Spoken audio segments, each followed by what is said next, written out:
For me, I would say probably being taken seriously.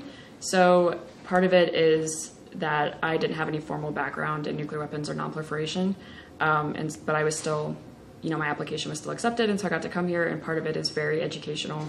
You have daily lectures, and I've learned so much since I got here, despite not having a formal background. That didn't really hinder my ability to do this, and so being able to come from not having directly worked with this kind of technical subject matter, and then being able to work on like some really serious research projects and also have like a daily lecture to learn things is really cool, I think.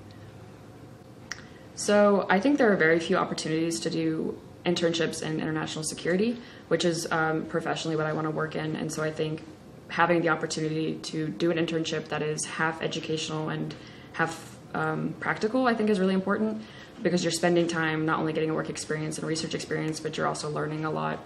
And I think that there's not been a single other program that I've seen that had the same kind of balance between the two.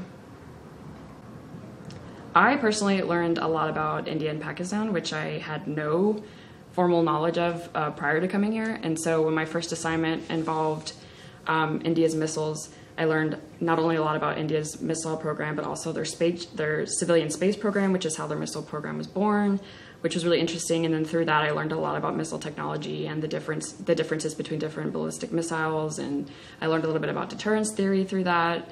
And then for my independent research project, I kind of decided to tag onto that and look at the crisis behavior between India and Pakistan. So basically any reading I'm doing on my own time or through work is surrounding India and Pakistan and everything that has happened in the last half a century with them.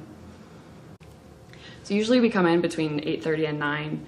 And then we have about an hour before we have our 10 to 12 lecture every day, which is usually on some very specific subject.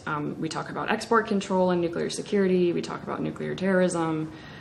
We even have had lectures on the physics behind nuclear weapons, which is really interesting because you typically can't just get that information in any regular university course.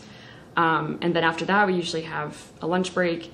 And then unless there's another lecture planned for the afternoon, we usually have the entire afternoon to work either on our assignments from our supervisors or work on our independent research project. The beach is a great place to go. It's within walking distance if you live anywhere near the center. One of my favorite things I highly recommend is on Sundays at the wharf in the early afternoon, there's this man that comes by and he's called George, and he's got George's birds. And I am a huge fan of birds, and so it's free, but he accepts donations, but he basically brings a lot of parrots and cockatoos, typically for children, but I get what I can. And he'll let you hold them, he'll talk to you about them, and I just think that's a really cool experience and kind of a niche tourist attraction, I think.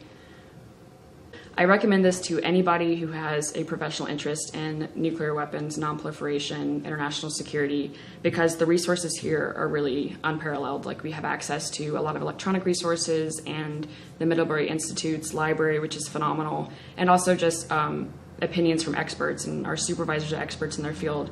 So really, if you have any interest in that, I highly recommend it to people with that.